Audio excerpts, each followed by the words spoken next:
Malaquías 1, del 1 al 5.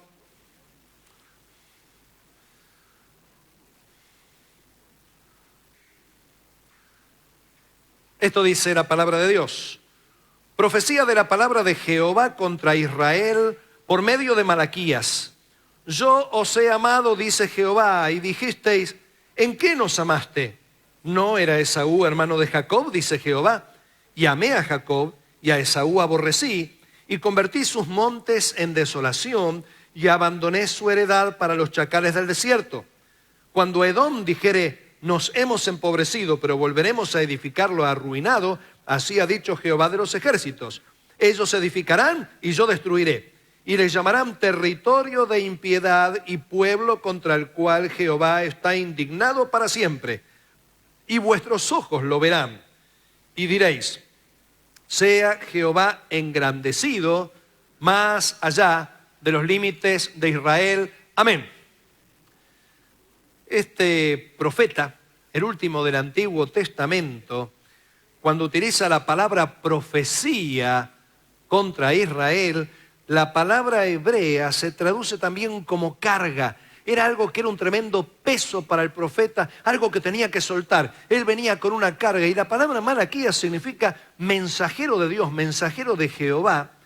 Y en aquel tiempo las personas solían ponerse nombres distintos a los que les habían dado los padres, como para sentirse más identificados con su tarea y con su ministerio.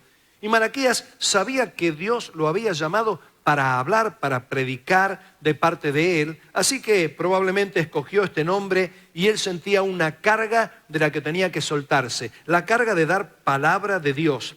Y esta es la última exhortación que recibe Israel luego de 400 años de silencio, los cuales precedieron al nacimiento de Jesús. Es decir, entre Malaquías y el nacimiento de Cristo hubo 400 años sin palabra de Dios, sin palabra oficial al menos. Y esta palabra es la última entonces, luego de ese tiempo de silencio. Los israelitas a los que Malaquías les predica y les da el mensaje de Dios, eran una buena parte del pueblo de Judá, otra buena parte de las otras 10 tribus que había. Eran sobrevivientes de la invasión de los caldeos que habían quedado metidos en cuevas, en chozas, en montículos de piedra, hijos de esos sobrevivientes y algunos que habían regresado del exilio e hijos de los que habían regresado del exilio. La ciudad había terminado de levantarse, pero no estaba en las mejores condiciones. El templo no tenía la belleza del anterior, la ciudad era muy pequeña y muy precaria. Parecía que las glorias pasadas ya no iban a volver. Y se había apoderado del pueblo una especie de secularismo donde Dios no formaba parte del diario vivir. ¿Te ha ocurrido a vos en alguna ocasión que te encontraste con gente en la que Dios no forma parte del vivir diario? Es algo con lo que nos encontramos muy a menudo. Pero ¿por qué tuvo Malaquías que predicar esta palabra y estos primeros 5 versículos que hoy acabamos de leer? Porque Israel era ciego al amor de Dios. ¿Qué es la ceguera? La ceguera es la imposibilidad de ver. Conozco a varias personas que perdieron esa posibilidad de ver y cómo van desarrollando ciertas habilidades, pero hay una gran verdad: no pueden ver el mundo que los rodea. Hoy contaba la historia de una iglesia en Lobos. Hace unos cuantos años había un hermano que se había quedado profundamente dormido en el culto, ¿no? En el medio de la predicación. Era una predicación tan dulce que se quedó dormido, le encantó. Y de pronto viene un apagón de luz. Y miren que eran los tiempos de Segba, no era el tiempo antiguo. Viene el apagón y vieron que cuando se corta la luz en la iglesia empieza a haber un murmullo. La gente, algún espiritual empieza, aleluya, aleluya. Las hermanas agarran la cartera, que no se la vaya a sacar a algún amigo de lo ajeno y cosas por el estilo. Y en medio del bochinche, el hermano se despierta y abre los... ¡Oren por mí que me quedé ciego! Bueno, cuando vino la luz se dio cuenta que no le había faltado la vista, pero la verdad es que todos tenemos áreas a las que somos ciegos. Por ejemplo, somos ciegos a nuestros propios errores, porque si no fuéramos ciegos, entonces los podríamos corregir. Pero nuestros errores crónicos justamente tienen carácter de crónicos porque no podemos darnos cuenta. Y también somos ciegos a los errores de los que amamos. ¿No te habrá ocurrido tal vez que te llamó la maestra de tu hijo diciendo, su hijo se porta terriblemente mal? ¿Y qué dijiste vos? No, el nene no. Y el nene es un cavernícola de aquellos, pero no, uno no puede verlo. A veces somos ciegos a la ayuda que nos quieren dar. Hay personas que nos quieren ayudar, personas que nos quieren de alguna forma orientar y nuestros orgullos o nuestro amor propio o nuestros sentimientos de inferioridad hacen de que a veces no veamos esta ayuda que nos quieren dar y que nos encerremos en nosotros mismos. Otras veces la ceguera se relaciona con nuestros afectos.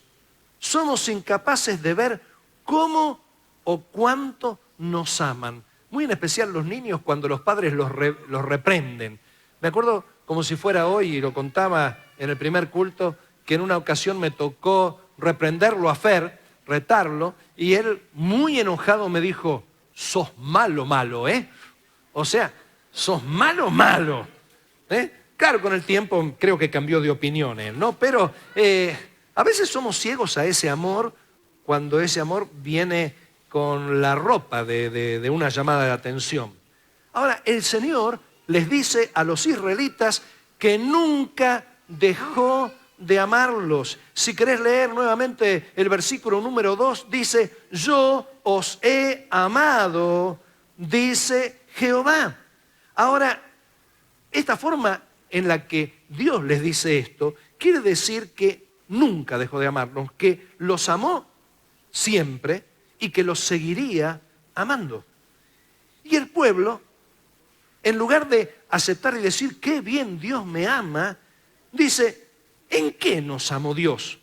Claro, ellos se preguntaban en qué les amaba Dios, porque de pronto la ciudad había sido destruida, había sido devastada, estaba todo mal, y cuando el pueblo agarró coraje para reedificar la ciudad bajo Nehemías, bajo Esdras y otros tantos, estaban muy entusiasmados, pero cuando vieron el producto final de lo que habían reconstruido y se dieron cuenta que era inferior a lo que tenían antes, ahí empezaba la decepción.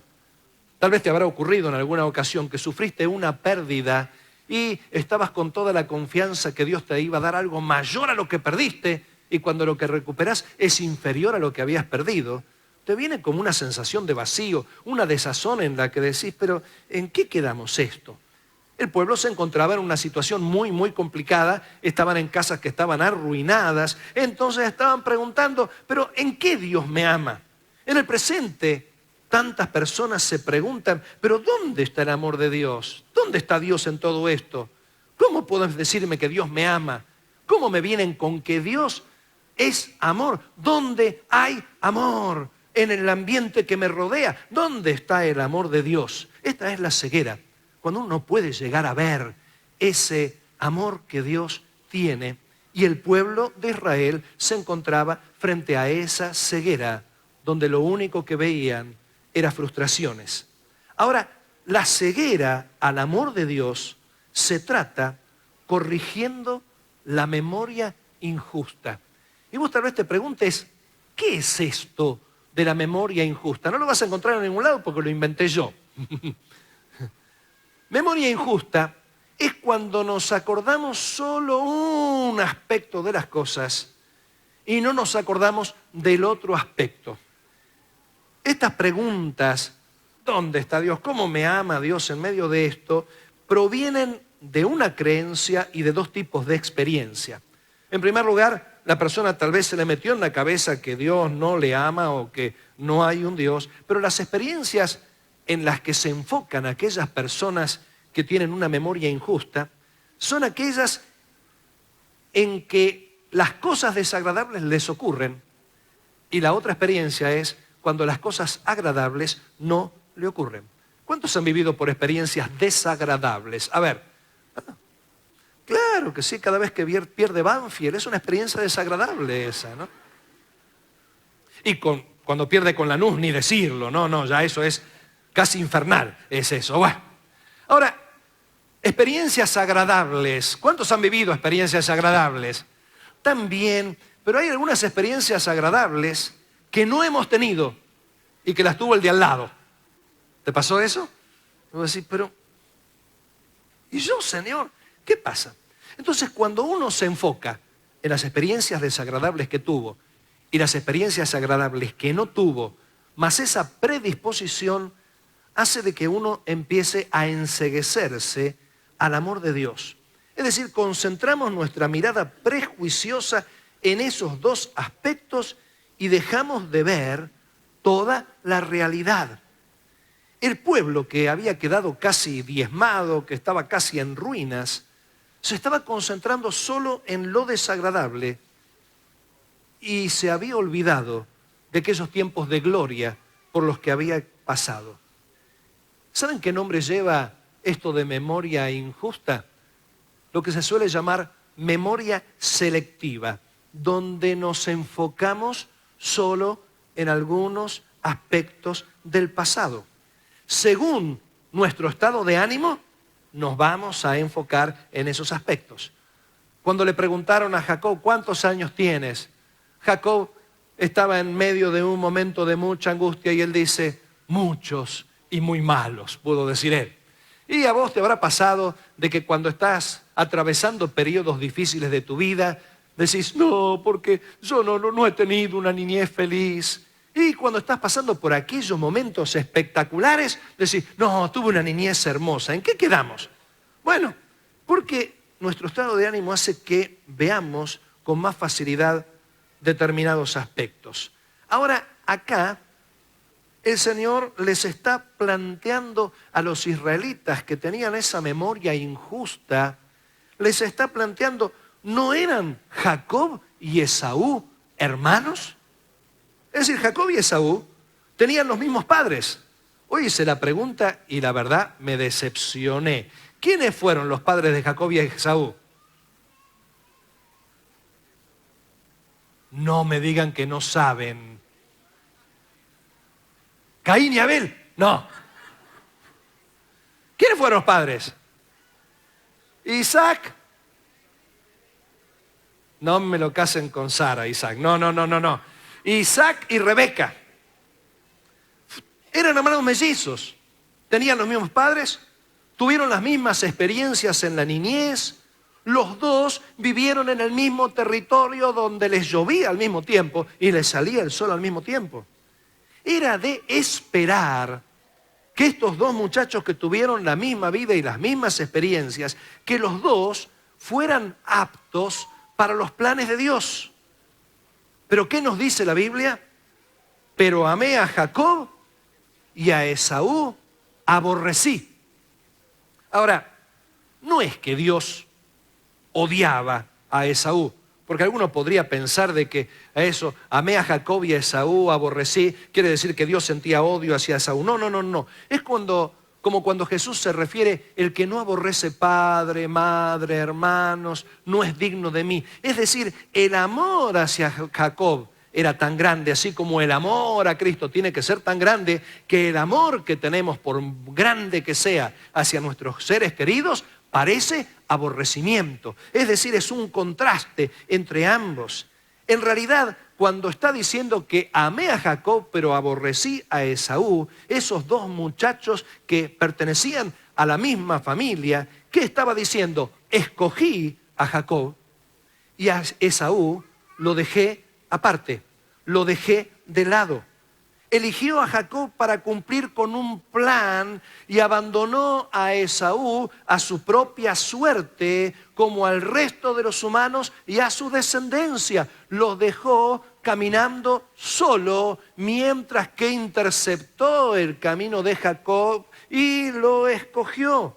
Empezó a trabajar con Jacob y lo dejó a Esaú para que tome su propio camino. Ahora, esta acción no fue una acción arbitraria, no fue una acción injusta, sino que Esaú o Edom, que es el nombre que recibió después de una mala elección, él escogió quedar solo en el camino. Cuando iba a recibir el derecho a ser hijo mayor, el derecho a la primogenitura, Esaú estuvo dispuesto a venderle a Jacob, a cambiarle su derecho a ser hijo mayor, su derecho a ser el mayor heredero, se lo cambió por una comida que iba a durar unos pocos minutos. Es decir, él no valoró lo eterno y valoró más lo temporal, y por esta razón él mismo se autodescalificó de la elección. Entonces Dios dijo, este elige las cosas temporales, yo lo voy a dejar que elija su propio camino. Este elige las cosas eternas, yo que soy eterno, lo voy a elegir para mis planes eternos. Así que desde ese momento, Israel, los descendientes de Jacob, tenían que entender que un Dios soberano que controla el futuro nunca se arrepiente de sus planes, porque Dios tiene normalmente un plan. ¿Qué queremos decir con esto? Cuando Dios llamó a Jacob, cuando lo eligió, Dios sabía lo que iba a ocurrir con la descendencia de Jacob. Dios sabía los fracasos que Israel tendría, porque por si no sabes, Dios conoce el futuro. ¿Lo sabías? Cuando Jesús llamó a Pedro, no es que al encontrarse con la negación de Pedro, Jesús dijo, uy, qué macana, ¿y ahora qué hacemos con Pedro que me negó? No, sino que cuando Pedro le dijo, Señor, aunque todos te dejen, yo nunca te voy a dejar. Si Pedro me lo hubiera dicho a mí, yo se lo creía. Y no te rías porque vos también se lo hubieras creído. Pedro sí que hubiera sido un buen vendedor de garbarino, ¿eh? Te vende lo que no necesitas. Pero Jesús sabía que Pedro le iba a negar. Pedro dice, aunque todos te dejen, yo no te voy a dejar. Y Jesús estaba pensando, este desgraciado me va a negar en pocas horas. Y se lo dice. Le dice, Pedro, no va a pasar mucho tiempo antes que me niegues. En otras palabras, Jesús le estaba diciendo, Pedro, vos vas a fracasar, pero tu fracaso no significa que sea mi fracaso. Tu fracaso no significa que mis planes se malogran. Aunque vos fracases, yo te llamé conociendo tu fracaso. Por lo tanto, Pedro, yo no me arrepiento del llamado. Así que nosotros que hemos tomado la decisión de pertenecer a Cristo, que hemos rendido nuestras vidas a Cristo, a partir de este momento lo tenemos a Cristo como nuestro dueño y Señor, y esto quiere decir que tiene un plan con nosotros. Cuando le dijo a los israelitas, dijeron, pero ¿en qué Dios nos ama? Le estaba diciendo, yo escogí a Jacob, yo escogí a su descendencia, ustedes tuvieron muchos fracasos, pero yo no me arrepiento del llamado que hago porque yo tengo un plan. Esto pasa exactamente con nosotros. No importa por la circunstancia que estés pasando, no importa si tuviste algún fracaso en tu vida, Dios ya lo sabía antes que vos te lo imaginaras. Lo importante es saber que si vos rendiste tu vida a Cristo, luego que el Señor te llamó, el Señor te escogió, y si te escogió es porque tiene un plan con tu vida. Decirle al de al lado, Dios tiene un plan con tu vida. Dios tiene un propósito con tu vida. En el primer culto, mientras estaba predicando, la tenía a Eva sentada en la primera fila, una hermana que está luchando contra un cáncer. No Eva Bassi, no, sí. Otra hermana, hay varias Evas. Y nos llegó un video. ¿Quién fue el que nos mandó el video?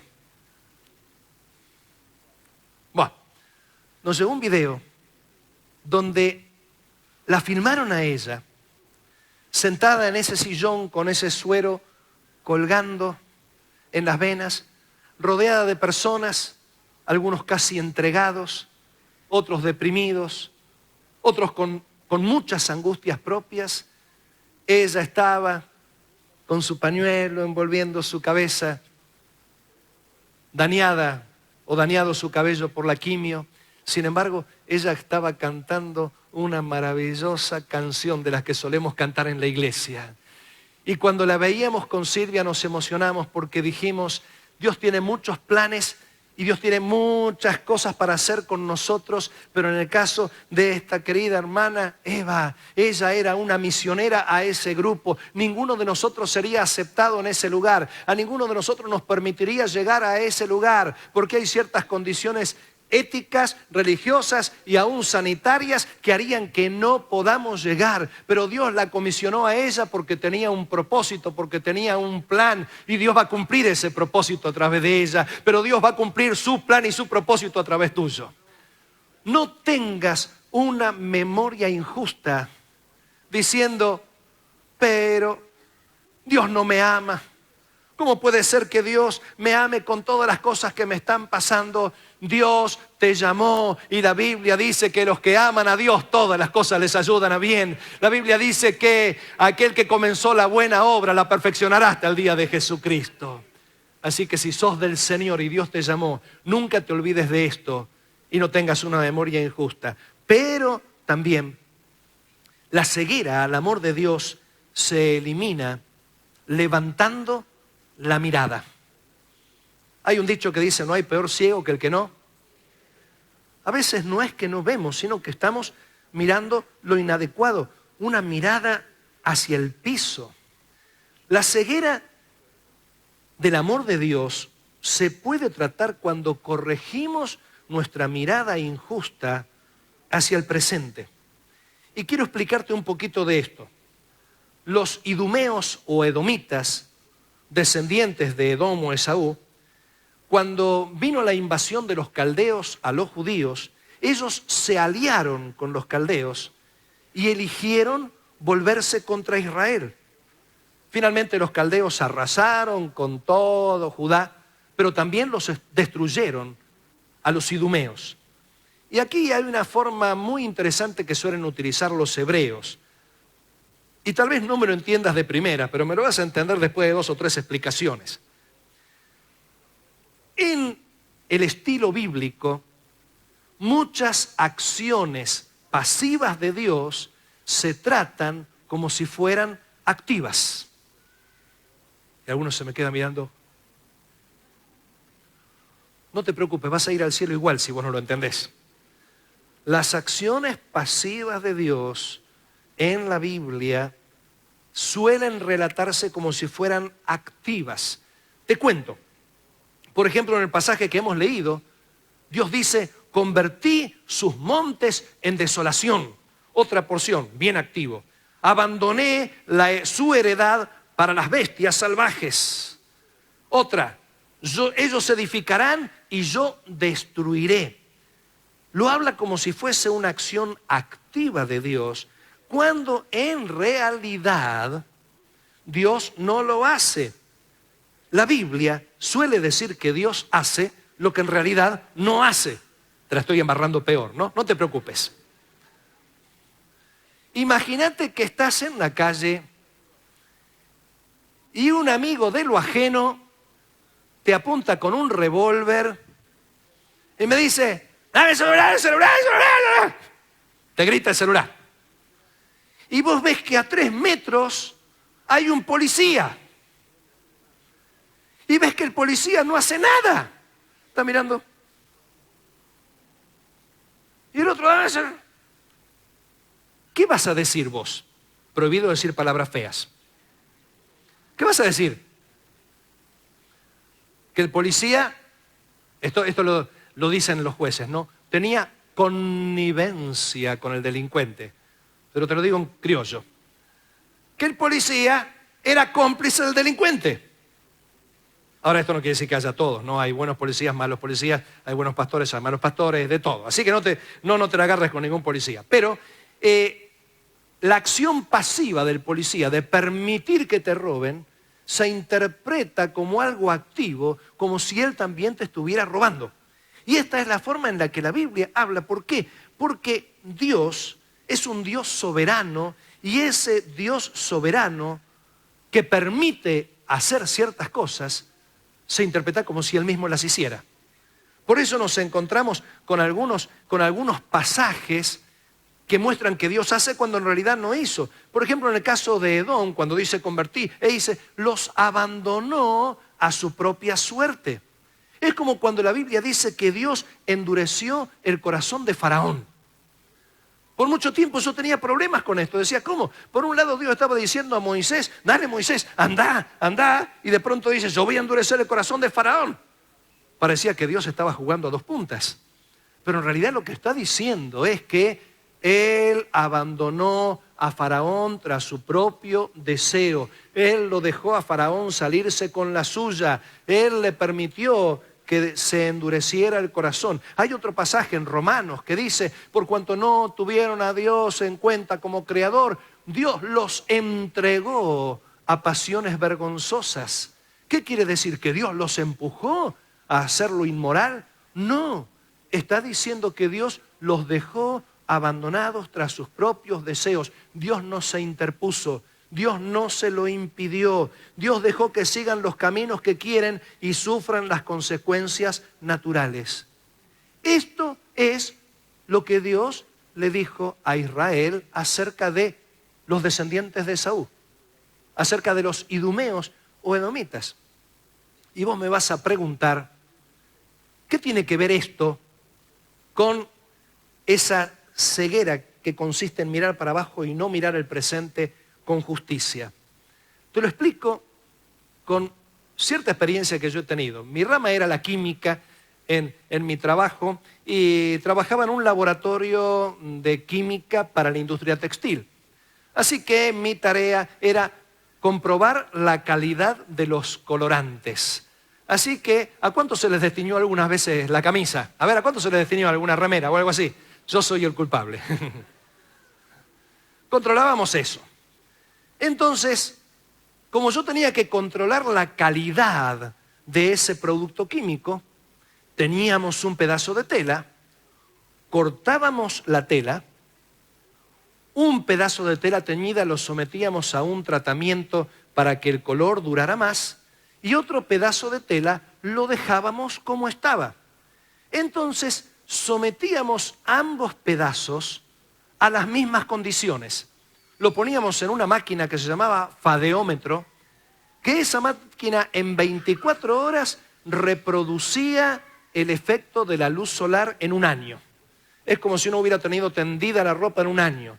Y a las 24 horas sacábamos la tela y el pedazo tratado se encontraba en buenas condiciones y el pedazo sin tratar se encontraba deteriorado, descolorido, desteñido. ¿Qué es lo que Dios le dijo a Israel? Israel era ciego al amor de Dios y Dios le dijo, recordá que te llamé, recordá que yo no me arrepiento del llamado, recordá que yo tengo un propósito, pero en segundo lugar le dijo, Esaú está cortado con la misma tijera que Jacob. Por lo tanto, Jacob tendría que estar como Esaú, pero yo lo sometí a un tratamiento para guardarlo. Malaquías tenía una carga que compartir. ¿Ustedes piensan que Dios no los ama? ¿Ustedes piensan que Dios se olvidó de ustedes? ¿Ustedes se quejan de lo que les pasa y cómo están? Pero miren cómo está Esaú. Su territorio no se levanta más. Su casa es un desierto. Su tierra es tierra estéril. Así tendrían que estar ustedes, pero yo los escogí y terminarán siendo cabeza de las naciones. En otras palabras, ellos se lamentaban de algunas cosas que estaban viendo en el presente, pero se olvidaban de que Dios los había protegido de tantas cosas. A veces nosotros nos lamentamos, nos quejamos de las cosas desagradables que nos suceden. Y hasta nos enojamos y decimos, ¿cómo puede ser que Dios me ama? Tal vez Dios me abandonó, si me pasó esto. Y a otras veces te lamentás de no haber recibido ciertas cosas agradables. ¿Cómo puede ser que Dios me ama si no recibí esto, no recibí aquello, no vino lo otro? ¿Sabes lo que pasa? A veces nos acostumbramos demasiado pronto a lo bueno y lo incorporamos como si fuera un derecho. Y cuando nos falta ese derecho, nos enojamos con Dios, como reclamándole, cuando la verdad del caso es que hemos recibido tanto de Dios y hemos sido incapaces de agradecerle. Parece que ver la luz del día cada mañana ya no es algo tan importante. Parece que comer ese guiso que comes todos los días con 2 papas y un garbanzo, parece que no fuera tan importante. Nos acostumbramos y decimos, ¿cómo? Si Dios me ama, me están pasando tantas cosas desagradables y no me pasan tantas cosas agradables. Y de pronto Dios dice, deja de mirar para abajo, levanta tu cabeza. Mira a este amigo, mira a este compañero, mira a este vecino, mira a este familiar, mira a esta persona. Ambos fueron cortados con la misma tijera. Fíjate dónde está y fíjate dónde estás vos. Yo te llamé, yo tengo un plan con tu vida y si no te pasaron cosas peores es porque yo te estaba guardando, porque a los que aman a Dios todas las cosas les ayudan a bien. Esto quiere decir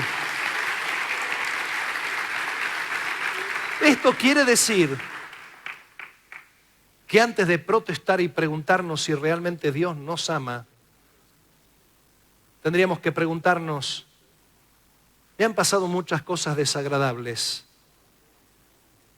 pero nunca tan desagradables como para que me queje contra Dios. No he recibido algunas cosas agradables, pero sí recibí las suficientes como para ser un agradecido a Dios.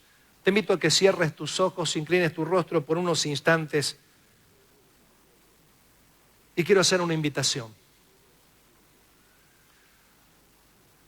Tal vez te estás preguntando, ¿será que Dios me ama? ¿Por qué me ocurre lo que me ocurre? ¿Será que Dios me dejó? No puedo ver el amor de Dios. No puedo ver que Dios me ame. Hoy el Señor te dice, yo te llamé, aceptaste mi llamado, te escogí, te amo y me amás. Y a los que aman a Dios todas las cosas les ayudan a bien. El que comenzó la buena obra la va a perfeccionar hasta el día de Jesucristo. Si te escogí, yo no soy hombre para que mienta, ni hijo de hombre para que se arrepienta. Tengo un plan con tu vida y no voy a dejarte hasta que no haya hecho todo lo que te he dicho. Pero además, si te estás quejando porque no estás recibiendo lo que quisieras, no es porque Dios es injusto, sino porque estás concentrándote en algunas carencias en lugar de concentrarte en las misericordias de Dios. Jeremías en su libro Lamentaciones estaba viendo devastación, dolor, injusticia, pero él levantó la mirada y él dijo algo muy difícil de entender. Él dijo, por las misericordias de Jehová no hemos sido confundidos, no hemos sido consumidos. Grandes son sus misericordias, nuevas cada mañana. Malaquías les invitó a levantar los ojos y decir, sea Jehová engrandecido más allá de los límites de Israel. Y cuando Israel levantó los ojos de sus miserias y se dieron cuenta de todo lo que pasaba alrededor, ellos pudieron decir, de balde me quejé, de vicio lo hice, realmente Dios me ama.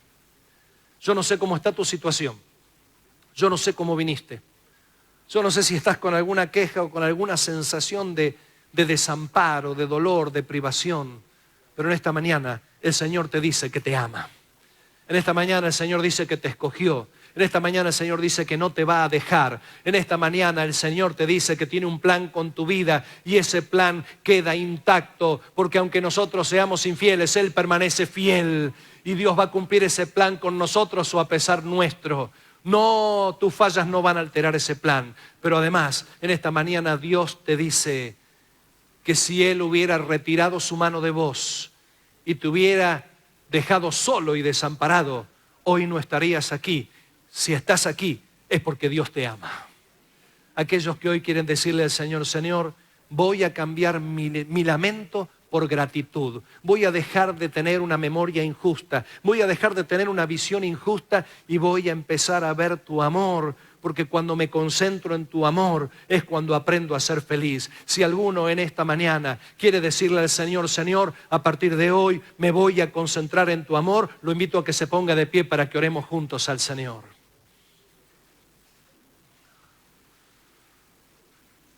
Dios amado, nuestros corazones se llenan de alegría al saber que nosotros, humanos tan insignificantes y pecadores, fuimos vistos por vos y redimidos. Es tremendo que podamos ser participantes de tu naturaleza, Señor. Es tremendo saber que estamos dentro del plan de salvación. Señor, pedimos perdón por aquellas veces en las que nos hemos quejado por ser ciegos a tu amor.